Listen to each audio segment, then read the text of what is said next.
أعوذ بالله من الشيطان الرجيم بسم الله الرحمن الرحيم الحمد لله رب العالمين والصلاة والسلام على أشرف الأنبياء والمرسلين وخاتم النبيين مولانا مقتدانا وهادينا وسيدنا أبي القاسم محمد اللهم صل على محمد وآل محمد وعلى أهل بيته الطيبين الطاهرين المعصومين الغر الميامين الذين أذهب الله عنهم الرجس أهل البيت وطهرهم تطهيرا. اللهم صل على محمد وآل محمد. أما بعد فقد قال الله الحكيم في كتابه الكريم وهو أصدق الصادقين وقوله الحق. بسم الله الرحمن الرحيم تلك حدود الله فلا تعتدوها ومن يتعدى حدود الله فأولئك هم الظالمون. صلوات اللهم صل على محمد وآل محمد. ایام فاطمیہ کی غرض سے ان دنوں میں ان مجلسوں کا انعقاد اور ان مجلسوں کو برپا کیا گیا ہے، اور چونکہ مجلسیں یا موعظہ یا نصیحت ہمیں بیدار کرتی ہے اور ہمیں ہماری ذمہ داریوں کو یاد دلاتی ہے.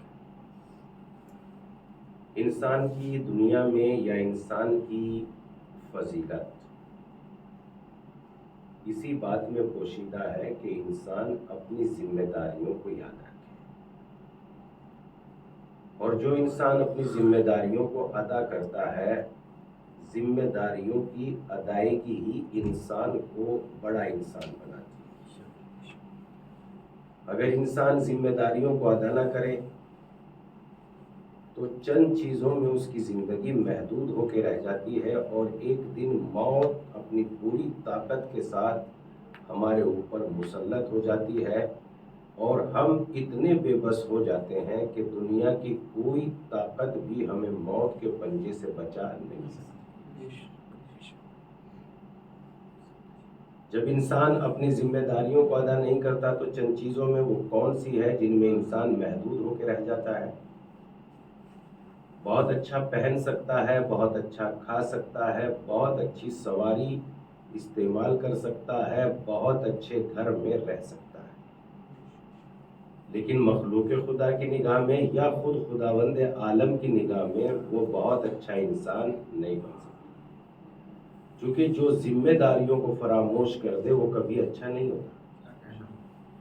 اچھا وہی ہوتا ہے جو ذمہ داریوں کی ادائیگی میں اپنی زندگی کو گزارے. اللہ نے ہماری زندگی میں کچھ ذمہ داریاں رکھی ہیں، انہی ذمہ داریوں کا نام قرآن مجید نے حد قائم کی ہے کہ ان کا نام رکھا ہے کہ یہ حدیں ہیں. مثلا جیسے قرآن مجید میں کہا، دیکھو والدین کا احترام کرنا اور ان کے سامنے اپنی آواز کو بلند نہ کرنا، یعنی والدین کے ساتھ نیک سلوک کرنا یہ اللہ کی حد ہے. اگر اس حد کو ہم باہر کریں گے اور اللہ نے کہا ہے کہ اچھا سلوک کریں اور ہم برا سلوک کریں گے تو با اعتبار زندگی بس اتنا تو ہم کہہ سکتے ہیں کہ ہم زندہ ہیں، جبکہ خداوند عالم کی نگاہ میں زندگی کو زندگی کہا ہی نہیں جا سکتا. اللہ کی نگاہ میں زندگی وہی ہے جو انسان کے لیے اللہ نے حد معین کی ہے اگر انسان ان حدوں پر عمل کرتا ہے تو اس ساری کائنات میں امن و سکون، زندگی کی بہت زیادہ ضرورتیں حدوں کے درمیان میں رہ کے یقینی صورت میں پوری ہو جاتی ہیں۔ جو دنیا یا عالم اسلام یا اسلام کے نام پر مسلمان، جو دنیا کے کسی کونے میں بھی کسی بھی ہنگامہ آرائی میں کسی بھی بنیاد کو ایک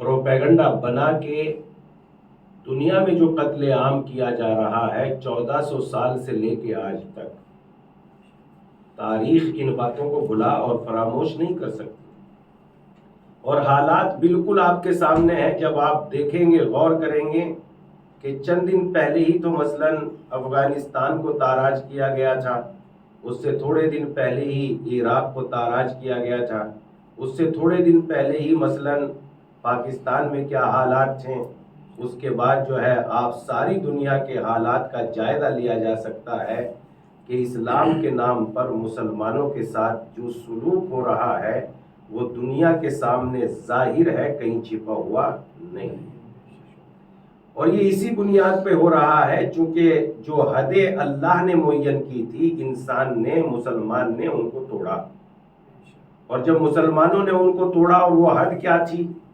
وہ حد یہ تھی کہ اللہ نے امامت و خلافت جس گھر میں رکھی تھی، مسلمانوں کا فریضہ یہ تھا، ذمہ داری یہ تھی کہ اس حد پہ قائم رہتے اور دین کو وہیں سے حاصل کرتے جہاں پیغمبر اسلام نے قرار دیا تھا۔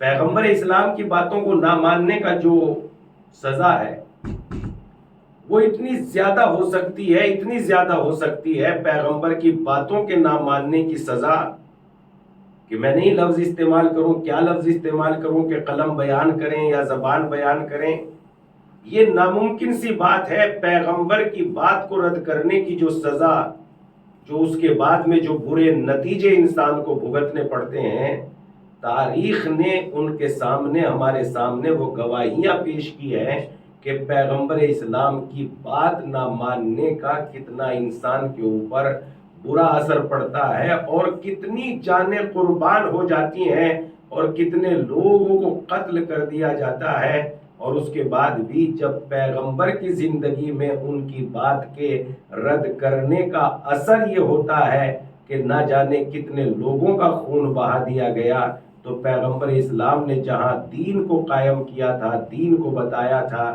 کہ دیکھو میرے بعد ان سے دین لینا، اگر دین ان سے ہی لیا جاتا تو دنیا میں امن و سکون ہوتا، اگر دین ان کے علاوہ کسی اور سے لیا جاتا تو لیا گیا تو اس کا اعتبار اور اس کے نتیجے آپ دیکھ رہے ہیں کہ کہیں بھی امن و سکون نہیں ہے۔ حکومتیں با اعتبار بنام مسلمان، مسلمانوں کی حکومت ہے مگر مسلط کوئی اور ہے، یہ اسی پیغمبر کی بات نہ ماننے کا نتیجہ ہے جس کی بات کو رد کیا گیا۔ اگر پیغمبر اسلام کی بات کو مان لیا جاتا تو دنیا میں آج یہ نتیجے نہ دیکھنے ہوتے، اور دنیا امن و سکون کا گہوارہ بن جاتی، امن و سکون کا، اس لیے کہ دنیا میں فساد یا دنیا میں برائی اس وقت پیدا ہوتی ہے جب بادشاہ ظالم ہو تو دنیا میں برائی پیدا ہوتی ہے، اور جب بادشاہ عدل و انصاف کا خوگر ہو تو پھر دنیا میں برائی نہیں بلکہ سب کے ساتھ انصاف اور سب کے ساتھ اس کے حقوق دیے جاتے ہیں۔ اچھے بادشاہوں کی صفت یہ ہے کہ ایک مسافر، ایک تجارت مین آدمی، تجارت پیشہ کہیں سے گزر رہا تھا، رات کا وقت آیا، اس کے اونٹوں پر سامان لدا ہوا تھا، اور جب اونٹوں پر سامان لدا ہوا تھا تو رات کا وقت آیا، وہ اپنے اونٹوں کو باندھ کے کہیں قافلہ روکا۔ اتفاق کی بات یہ ہے کہ اونٹ سمیت چور اس کا مال اور اس کا سامان لے گئے۔ اس وقت جو ہے اس نے بادشاہ کی خدمت میں گہار لگائی اور بادشاہ کے دربار میں گیا، اس شہر کے بادشاہ کے پاس گیا۔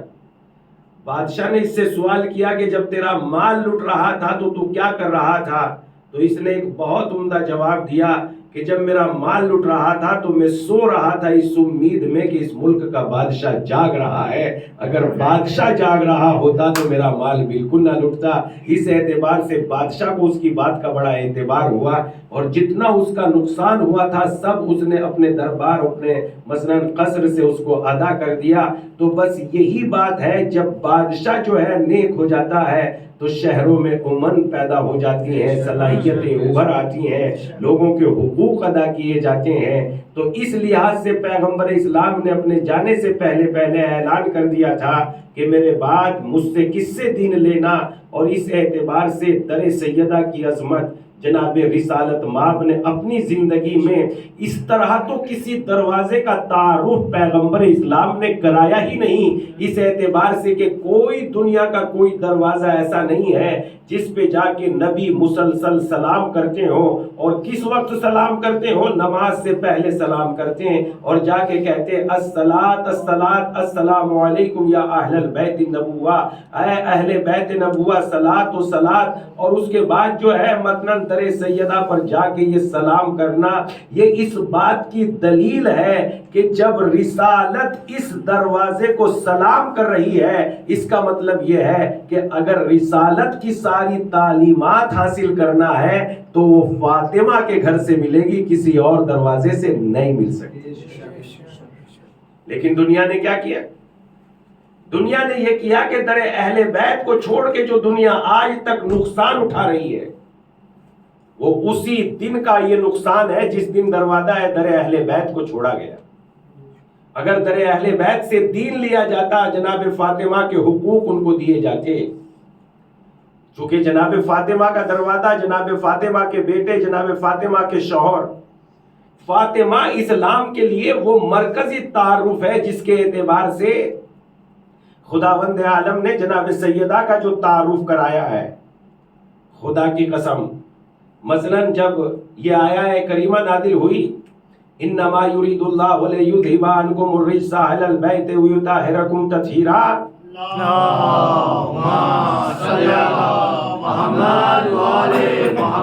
تو ابو سعید خدری کہتے ہیں کہ میں نے پیغمبر اسلام سے معلوم کیا ہے اللہ کے نبی یہ آیہ کریمہ کس کی شان میں نازل ہوئی؟ پیغمبر اسلام نے فرمایا میرے لیے، علی کے لیے، فاطمہ کے لیے، حسن کے لیے اور حسین کے لیے، یہ ان کے بارے میں یہ آیہ کریمہ نازل ہوئی۔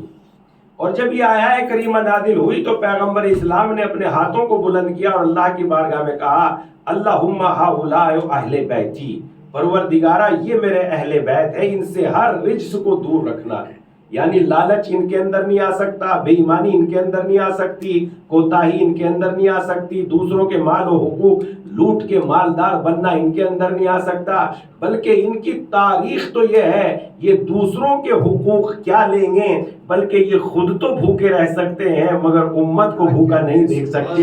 یہ اہل بیت علیہ السلام کی تاریخ ہے، اور جب ہم اہل بیت کے اعتبار سے ان پانچوں تن کی عظمتوں کو دیکھتے ہیں، خدا کی قسم دنیا میں کوئی ایسی عظمتوں کا حامل نہیں ہے کہ جو دروازہ فاطمہ یا در فاطمہ سے زیادہ معتبر کسی کا دروازہ ہوتا تو رسول اللہ اس پہ ہی جا کے سلام کرتے، لیکن پیغمبر اسلام کی نگاہ میں، اللہ کی نگاہ میں، رسول اللہ کی نگاہ میں فاطمہ کے زہرا، فاطمہ زہرا سے معتبر دروازہ کسی اور کا دروازہ تھا ہی نہیں۔ اس لیے روایت میں آیا ہے کہ جب سب پر یہ دروازے، چونکہ سب کے در گھر اس طریقے سے بنے ہوئے تھے کہ جب ان کے دروازے کھلتے تھے تو وہ مسجد کے صحن میں کھلتے تھے، اور سب دروازے جب مسجد کے صحن میں کھلتے تھے تو لوگ بری حالت میں بھی مسجد میں آ جایا کرتے تھے۔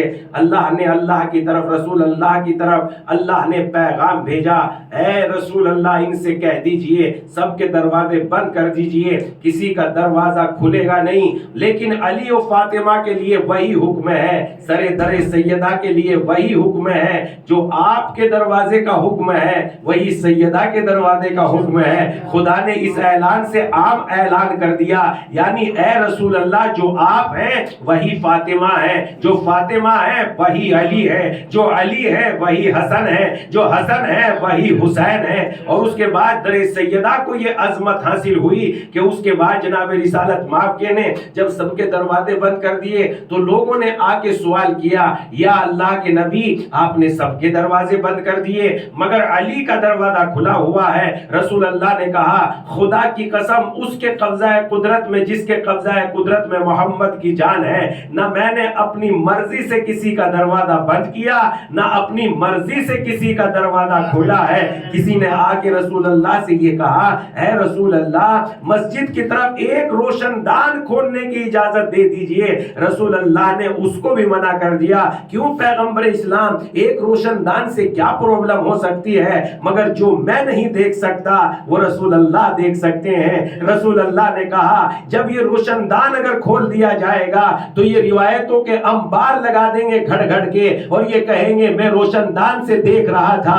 رسول اللہ یہ کہہ رہے تھے رسول اللہ یہ فرما رہے تھے لہذا ان کے سب کے روشن دان تک بند کر دیے جائے مگر دروازہ رسالت دروازہ فاطمہ پورا دروازہ کھلا رہا. رسول نے اپنی عملی اعتبار سے بھی رسول نے اپنے قولی اعتبار سے بھی اس دروازے کا تعارف کرایا. اگر میرے بعد دین لینا ہے تو بس وہ فاطمہ کا گھر ہے اس کے علاوہ کوئی در نہیں ہے جہاں سے دین لیا جائے دین کی تعلیم لی جائے. اس اعتبار سے پتہ چلتا ہے کہ اگر جنہوں نے ان لوگوں سے ان دروازے سے دین حاصل کیا ہے ہم یہ نہیں کہتے کہ ان میں برائی نہیں ہے مگر یہ ڈنکے کی چوٹ پہ کہتے ہیں جن لوگوں نے اس دروازے سے دین لیا ہے وہ خود تو مظلوم بن سکتے ہیں کسی پہ ظلم نہیں کر سکتے چاہے خود مر جائیں مگر کسی کو ماریں گے نہیں قتل نہیں کریں گے. اور ساری دنیا دیکھ لے اور بہت توجہ سے دیکھ لے جہاں جہاں ان لوگوں کی حکومت ہے جنہوں نے اہل بیت کے دروازے سے علم لیا ہے دین لیا ہے نماز لی ہے صلاۃ لی ہے نہ ہم کل بھی آزاد تھے ہم آج بھی آزاد ہیں اس لیے کہ آزادی نام زندگی کا نہیں ہے آزادی نام ہے باطل کے ہاتھ میں ہاتھ نہ دینے کا حق کو قبول کرنے کا آزادی نام ہے. اور ہم نے آزادی کو اتنے قریب سے حاصل کیا ہم مر تو سکتے ہیں مگر ظالم کے ہاتھ میں ذات نہیں دے سکتے. اسی لیے کیا خوب فکرہ امام حسین کا یہ میری اردو کی کوتاہی ہے کہ میں نے کہا کیا خوب فکرہ اسی لیے امام حسین نے کہا میرے جیسا تیرے جیسے کی بیعت کبھی نہیں کر سکتا. حسین چاہتے تو یہ کہتے مجھ جیسا حسین ابن علی پاکیزہ کردار نبی کا بیٹا علی کا بیٹا زہرا کا لال میں کبھی بیعت نہیں کروں گا مگر امام حسین علیہ السلام نے یہ نہیں کہا زہرا کا لال بیعت نہیں کرے گا ابھی علی کا لال بیعت نہیں کرے گا رسول اللہ کا لال بیعت نہیں کرے گا حسن کا بھائی بیعت نہیں کرے گا بلکہ امام حسین نے کہا جس میں بھی تھوڑی بہت غیرت پائی جائے گی اور وہ غیرت میں مجھ جیسا ہوگا مجھ جیسا کبھی بھی ظالم کی بیعت نہیں کرے گا. اور یہ دلیل ہے اس بات کی مٹ تو سکتے ہیں مگر بیعت نہیں کر سکتے. ایک صلوات پڑھ دیں محمد و آل محمد پر اللہم صلی علی محمد و آل محمد. تو جس نے بھی اس دروازے سے دین اگر اس رسول اللہ کی باتوں پر عمل کرنے میں یقیناً نجات ہے جو رسول اللہ کی باتوں پر عمل پیغمبر اسلام نے اپنی زندگی میں جا بجا بتایا ہر جگہ بتایا کہیں اپنی بیٹی کا احترام کر کے بتایا کیا کہا صحیح بخاری میں روایت ہے اذا دخلت الفاطمہ فقام رسول اللہ جب پیغمبر اسلام کی بیٹی آ جایا کرتی تو رسول اللہ کھڑے ہو جایا کرتے تھے احترام کرتے تھے. رسول اللہ نے یہ عملی اعتبار سے بتایا. رسول اللہ نے قولی اعتبار سے کیا فرمایا فاطمہ تو بضعۃ منی فاطمہ میرا ٹکڑا ہے جس نے اسے دکھ پہنچایا اس نے مجھے دکھ پہنچایا اور جس نے فاطمہ کو خوش کیا اس نے مجھے خوش کیا. یعنی فاطمہ کی خوشی خدا کی خوشی ہے اور فاطمہ کی ناراضگی خدا کی ناراضگی ہے. یہ ساری باتیں وہی تو ہے جو پیغمبر بتا رہے تھے کہ دین یہاں سے لینا ورنہ کیوں اتنی اہمیت اور فضیلت بتانے کی ضرورت تھی. کیا رسول اللہ بھی ایسے ہی کوئی عہدے دار تھے کہ میرے بعد میرے بیٹوں کی عزت چاہے ان میں کمال ہو نہ ہو مگر میرے بیٹوں کی عزت کی جائے میرے بیٹوں کا احترام کیا جائے؟ نہیں، رسول اللہ ایسا نہیں کر سکتے. رسول اللہ ہے، پورا قرآن لے کے آئے ہیں. تو اگر رسول اللہ کی بات مانی جاتی تو دنیا آج عدل و انصاف کا گہوارہ بن جاتی. ذرا سوچے ایک سقیفہ میں جو غلط قدم اٹھایا گیا 1400 سال سے مسلمان قربانیاں دے کے اس کی قیمت ادا کر رہے ہیں، مگر آج تک قیمت ادا نہیں ہوئی۔ جہاں چاہتے ہیں وہاں قتل عام مچا دیا جاتا ہے، جہاں چاہتے ہیں وہاں گھروں کو لوٹ لیا جاتا ہے۔ لیکن جب اسی اعتبار سے اگر رسول اللہ کی بات مان لی جاتی، خدا کی قسم، اور دین وہاں سے لیا جاتا، یہ میری بات نہیں ہے بلکہ ہمارے نبی کی بیٹی کی بات ہے۔ ہمارے نبی کی بیٹی خطبہ فتح میں کہتی ہے، اے لوگوں، اگر تم علی کی بات مان لیتے، علی کی پیروی کر لیتے تو ابھی تک تو یہ زمین رزق دے رہی ہے، اگر تم علی کی بات مان لیتے تو آسمان سے خدا رزق کو نازل کر دیتا۔ اگر تم علی کی بات مان لیتے، علی کی پیروی کر لیتے۔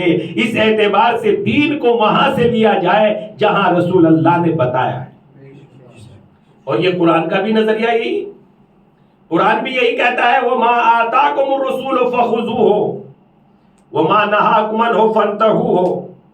جو رسول اللہ تمہیں دے وہ لے لیں، اور جو رسول اللہ جس سے تمہیں روکے اس سے رک جائے۔ بڑا شریف بنا بیٹھا ہے۔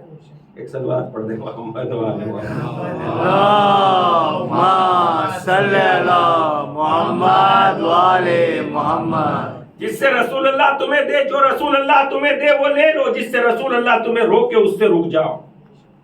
تو اس اعتبار سے جو ہے رسول اللہ نے جو دیا اس پہ دیکھیں کہ پیغمبر اسلام نے کیا کیا، اور ہم اس کے نقصانات آپ کی خدمت میں گنوائے دیتے ہیں کہ مسلمانوں نے اپنی زندگی میں بھی دیکھ لیا کہ رسول اللہ کی ایک بات رد کی، بدلے میں نہ جانے کتنی جانیں قربان کرنا پڑی، کتنی قربانی دینا پڑی اس ایک بات کے رد کرنے سے۔ بڑی بڑی قربانیاں، چھوٹی چھوٹی نہیں، بڑی بڑی شخصیتوں کو دیکھا گیا کہ رسول اللہ کی ایک بات رد کرنے میں۔ اور یہ ایک بات کیا ہوا تھا؟ جنگ احد ہوئی، اور جب جنگ احد ہوئی تو اس جنگ احد میں پیغمبر اسلام نے جبل احد، یعنی جبل کہتے ہیں عربی میں پہاڑ کو جبل احد، چونکہ جنگ کے قوانین میں سے یہ ایک قانون ہوتا ہے کہ ایسے مقام پر جنگ کی جائے جہاں دشمن پشت سے حملہ نہ کر دے، تو پشت پہ کہیں پہاڑ کو رکھا جاتا ہے، کہیں دیوار کو رکھا جاتا ہے، کہیں خندق کو رکھا جاتا ہے۔ چونکہ سامنے سے مقابلہ ہوگا تو سامنے سے مقابلہ آسان ہے، لیکن اگر دشمن دونوں طرف سے گھیر لے، یعنی پشت سے بھی گھیر لے اور سامنے سے بھی گھیر لے، تو مقابلہ مشکل ہو جاتا ہے۔ رسول اللہ نے اسی تجوید کی خاطر، اسی اہمیت کی خاطر میدان احد کا رخ کیا، چونکہ پچھلی طرف جو ہے پشت کی طرف پہاڑ تھا اور سامنے ایک میدان تھا، اس میں جنگ کریں گے تو دشمن سے سامنے سے مقابلہ کریں گے۔ اور جنگ احد جب دشمن، یہ رسول اللہ کی شان ہے، یہ رسول اللہ کی سیرت ہے، بلکہ میرے نظریے کے مطابق یہ لفظ تاریخ میں، یہ لفظ جنگ شاید یا تو پتہ نہیں کیا معاملہ تھا یا کیا ہے، تاریخ میں یہ لفظ جنگ ہی نہیں ہونا چاہیے تھا، اس لیے کہ جنگ وہاں ہوتی ہے جہاں کوئی دوسرے کی سرحد پہ جانے کے بعد حملہ آور ہو، اس کو تو جنگ کہتے ہیں، لیکن کوئی ہماری سرحد میں آ کے ہمارے گھر پہ حملہ کرے اس کو جنگ نہیں کہتے، اس کو تو دفاع کہتے ہیں۔ رسول اللہ نے اپنی زندگی میں جنگ کہاں کی ہے؟ دفاع کیا ہے، جنگ نہیں کی ہے، اس لیے کہ جتنی بھی جنگیں ہیں وہ سب کی سب دفاع میں ہوئی ہیں۔ انہوں نے مدینے پہ حملہ کر دیا، اب تو ہمیں اپنے گھر بچانا۔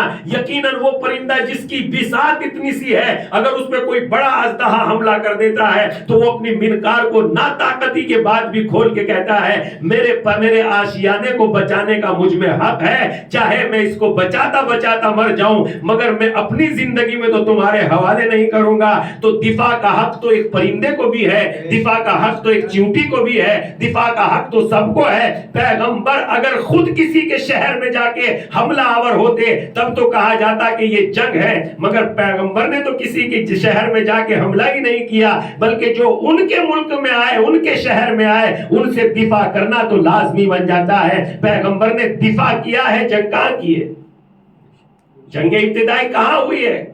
کسی کی طرف کہاں پیغمبر اسلام کے قدم بڑھے؟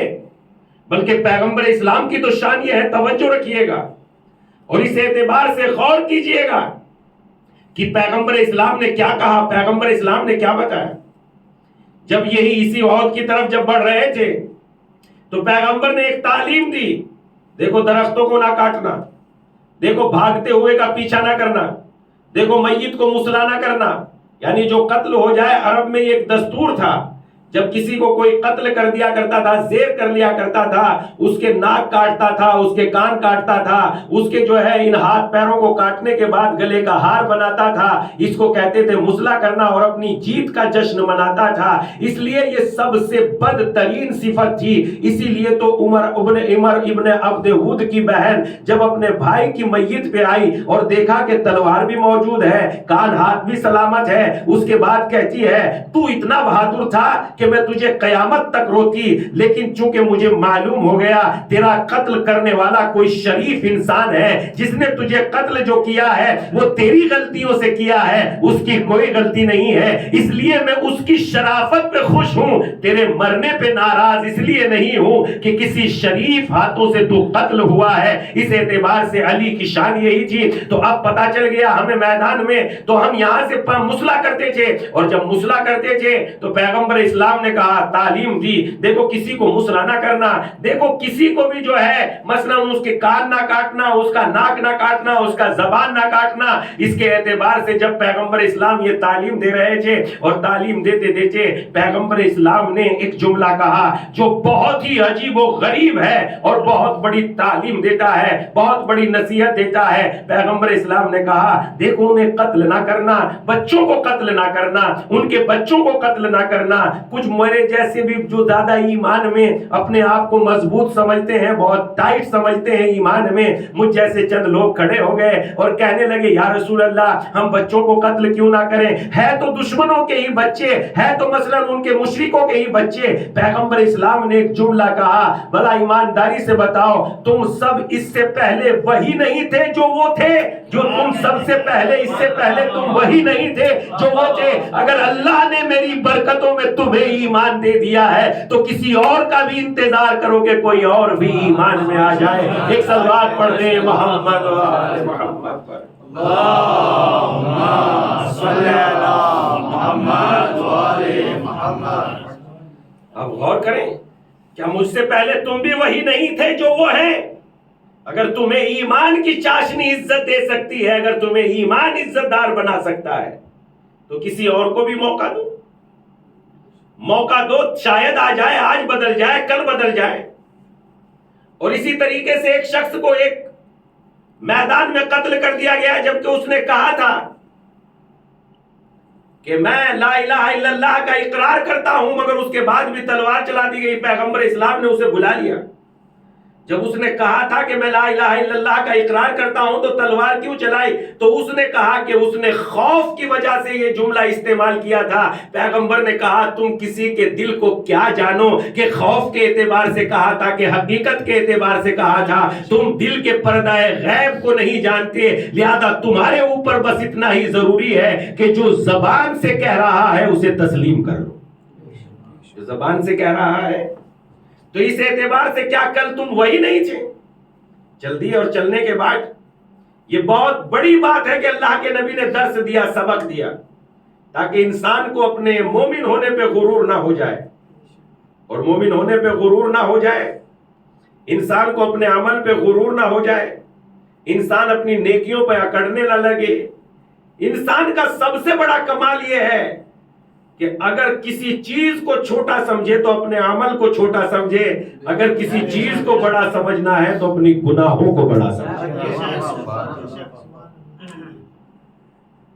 خدا کی قسم، اگر کسی چیز کو چھوٹا سمجھنا ہے تو اپنی نیکیوں کو چھوٹا سمجھے، اور یقیناً نیکیاں ہے بھی چھوٹی۔ اس لحاظ سے ایک نہج البلاغہ میں ایک قول ہے مولا کا، ایک حدیث ہے، اس حدیث میں، اس قول میں امام ارشاد فرماتے ہیں من یوتے بید القصیرہ یوتا بید الطویلہ، جو اپنے چھوٹے ہاتھوں سے عطا کرتا ہے اسے بڑے ہاتھوں سے قدرت نواز دیتی ہے۔ ہمارے ہاتھ یقیناً کتنے طاقتور ہو سکتے ہیں، ہمارے ہاتھ کتنے چھوٹے ہیں، ہم دے کیا سکتے ہیں؟ بہت چھوٹی کیا نعمت دے سکتے ہیں؟ کو کسی بڑی سے بڑی نعمت کا آپ اندازہ لگائیے کہ ہم دے کیا سکتے ہیں؟ ایک لقمہ روٹی، ایک 10 پیسہ، ایک 50 پیسہ، ایک 100 روپیہ، بس اس سے زیادہ تو اپنی اوقات ہے ہی نہیں۔ کسی کو بھی کچھ نہیں دے سکتے، مگر جب بندہ اپنے چھوٹے چھوٹے ناتواں کمزور ہاتھوں سے کسی کی مدد کرتا ہے تو خدا اس کی اپنے قدرت مند ہاتھوں سے مدد کرتی ہے. اور یہ اس بات کی طرف اشارہ ہے تم جو نعمت دو گے وہ نعمت آج نہیں تو گھنٹے 2 گھنٹے کے بعد ختم ہو جائے گی، اور اس کے بدلے میں تمہیں جو خدا نعمت عطا کرے گا وہ کبھی ختم ہونے والی. تو اس لحاظ سے اللہ کی بارگاہ میں دوسروں کو آنے کا موقع دیں، کتنا ہی بڑا گناہگار کیوں نہ ہو جائے. بتائیں گے انشاءاللہ، ان مجلسوں میں آئے گا دھیرے دھیرے. اور یہ بات بھی واضح ہوگی کہ پیغمبر اسلام کی نگاہ میں اہل بیت علیہ السلام کی عظمت انہی کی وجہ سے ساری کائنات میں دین پہنچا، لا الہ الا اللہ اسی گھرانے سے پہنچا.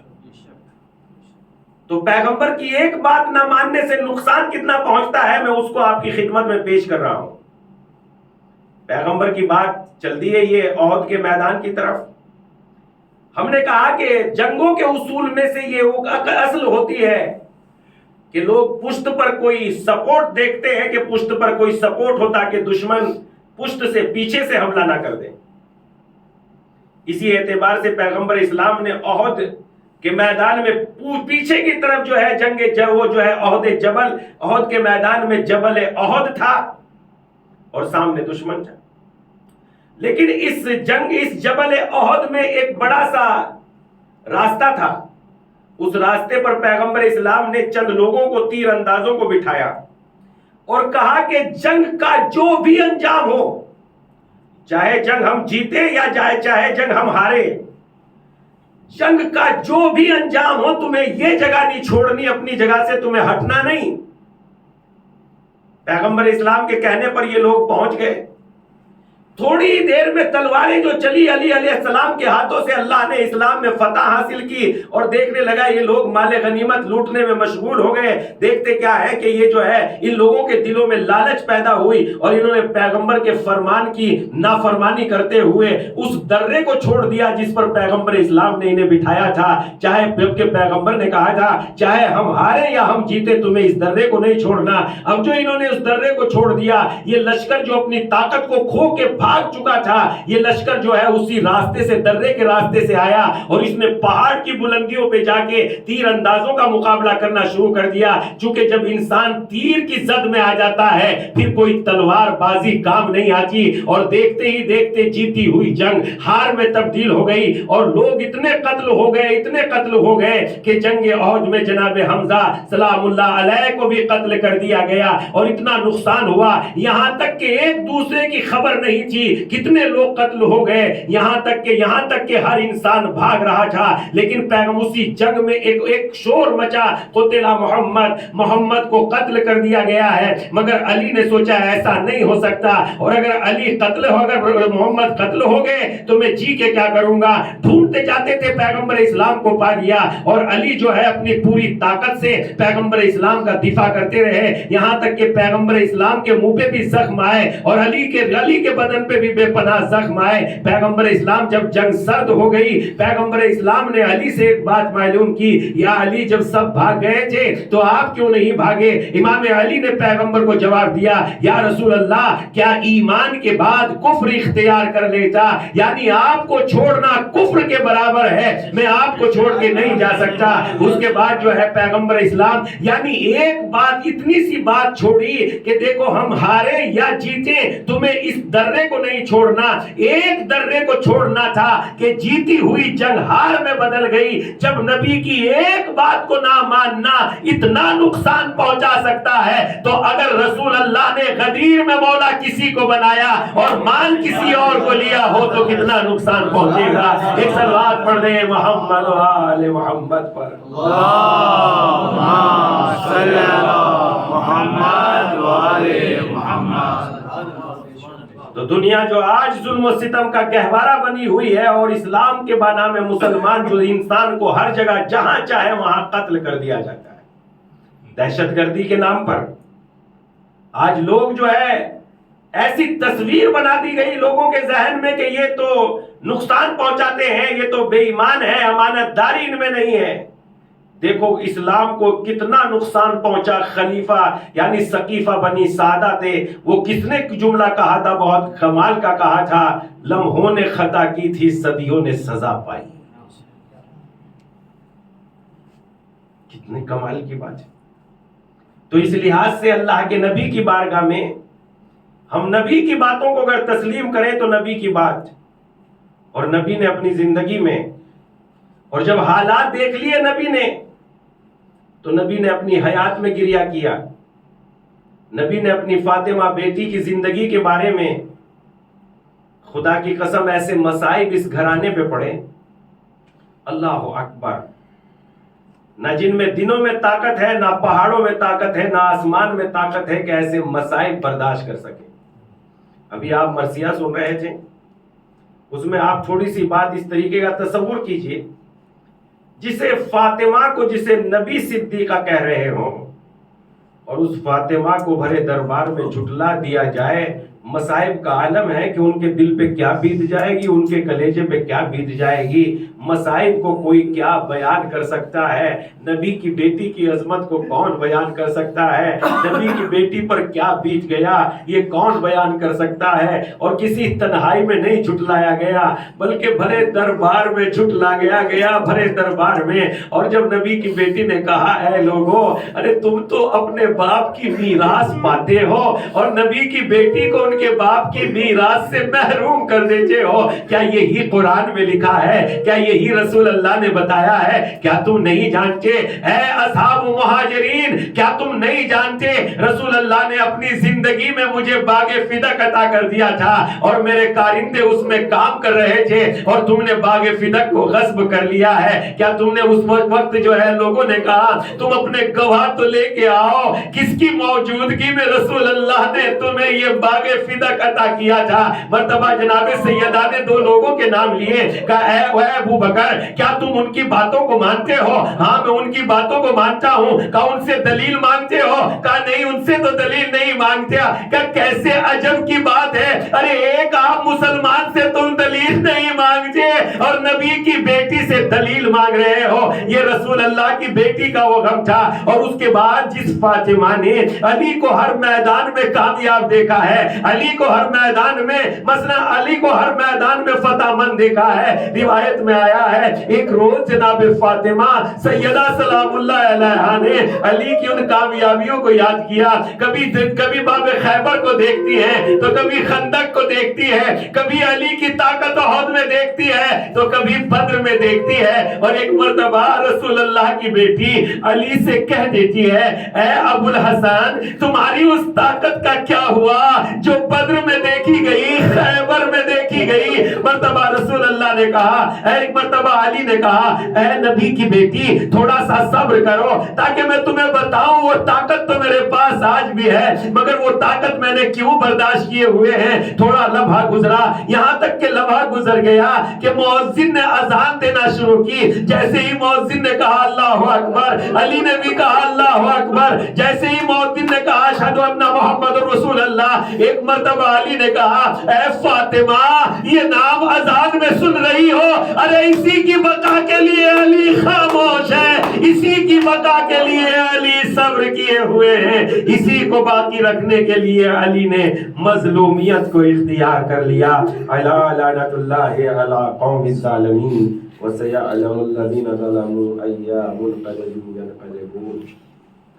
پروردگارا تجھے واسطہ محمد والے محمد کا, ہمیں رسول اللہ کی باتوں پر عمل کرنے کی توفیق عنایت فرما. پروردگارا تجھے واسطہ محمد والے محمد کا, ہمیں دین کی خدمت کرنے کی سعادتیں عنایت فرما. پروردگارا تجھے واسطہ محمد والے محمد کا, بے گھروں کو گھر عطا فرما. پروردگارا ہمیں ہم دین اہل بیت کے دروازے سے ایسی سعادت عنایت فرما. پروردگارا تجھے واسطہ محمد والے محمد کا, ہم سیدہ سلام اللہ علیہ کی سیرت پر عمل کر سکے ایسی توفیق عنایت فرما. پروردگارا بیماروں کو صحت کاملہ عنایت فرما. پروردگارا جو بے روزگار ہیں انہیں روزگار عنایت فرما. پروردگارا جو صاحب روزگار ہیں ان کے روزگار میں برکت عنایت فرما. پروردگارا تجھے واسطہ محمد والے محمد کا, جو قید و بند میں گرفتار ہیں ان کی آزادی کے اسباب فراہم فرما۔ پروردگارہ تجھے واسطہ محمد و آل محمد کا آقا کے ظہور میں تاجیل فرما، ہمیں ان کے اعوان و انصار میں شمار فرما۔ ربنا تقبل منا انک انت السمیع العلیم۔ بسم اللہ الرحمن الرحیم۔ ایک مرتبہ سورہ حمد اور 3 مرتبہ سورہ توحید کی تلاوت فرما کر کل مومن مومنات کی ارواح کو ایصال فرما دیجیے۔ بسم اللہ